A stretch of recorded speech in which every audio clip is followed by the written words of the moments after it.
ओम नमः शिवाय। आज हम शिव महापुराण की कथा के द्वारा पाप को ख़त्म करेंगे और बीमारी गायब होगा। पाप को ख़त्म करने और बीमारी को गायब करने में हमें शिव महापुराण का सहारा लेना होगा। शिव महापुराण के श्लोक का सहारा लेना होगा।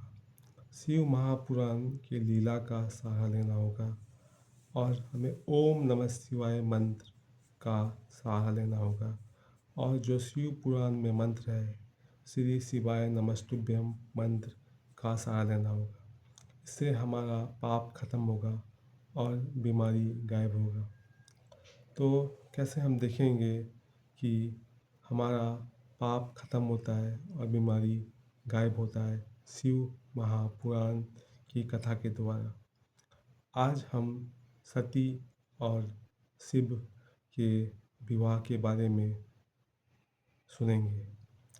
शिव और सती का विवाह कैसे हुआ, तो हम देखेंगे कि दक्ष प्रजापति जो था वो तपस्या करने गया।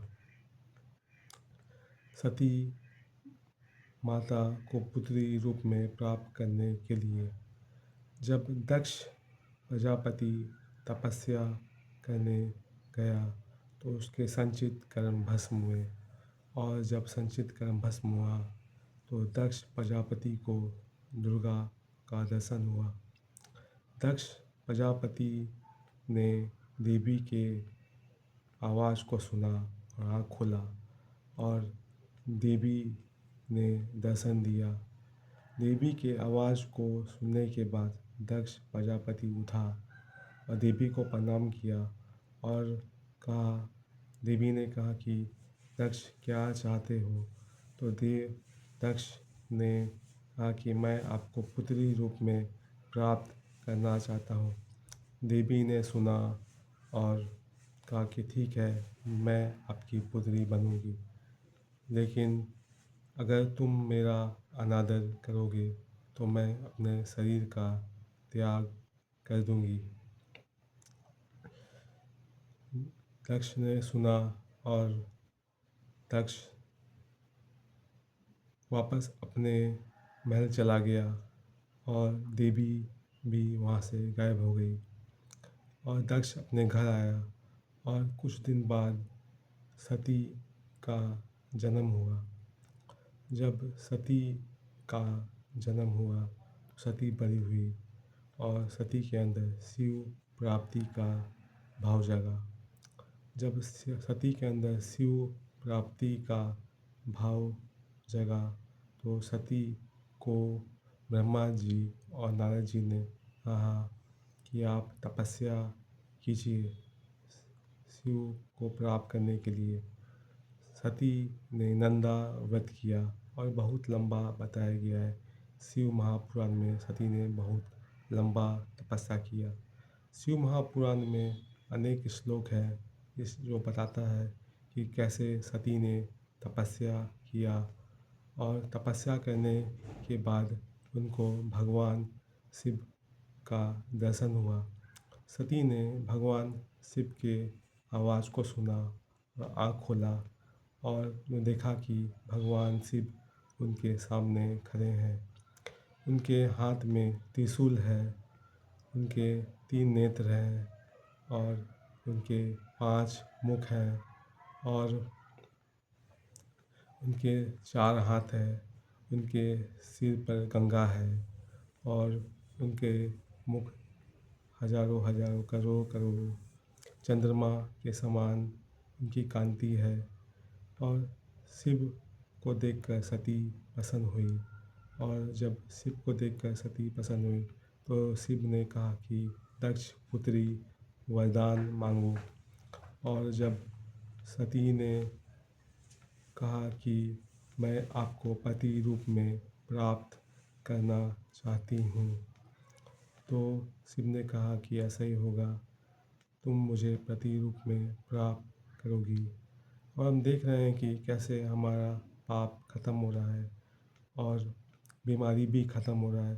तो शिव महापुराण साधना के द्वारा हम देख रहे हैं कि कैसे हमारे शरीर में जो दागी है, जो चेहरे में दागी है, कैसे ख़त्म हो रहा है और हम शिव प्राप्ति की ओर आगे बढ़ रहे हैं।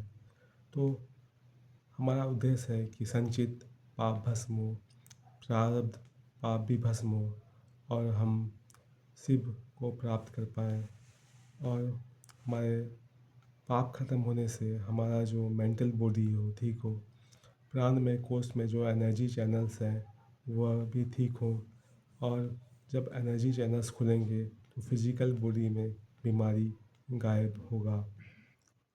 तो हमने देखा कि कैसे सती को भगवान शिव का दर्शन हुआ। उनके हाथ में त्रिशूल है, उनके 3 नेत्र हैं, उनके 5 मुख हैं और उनके सिर पर कैसे गंगा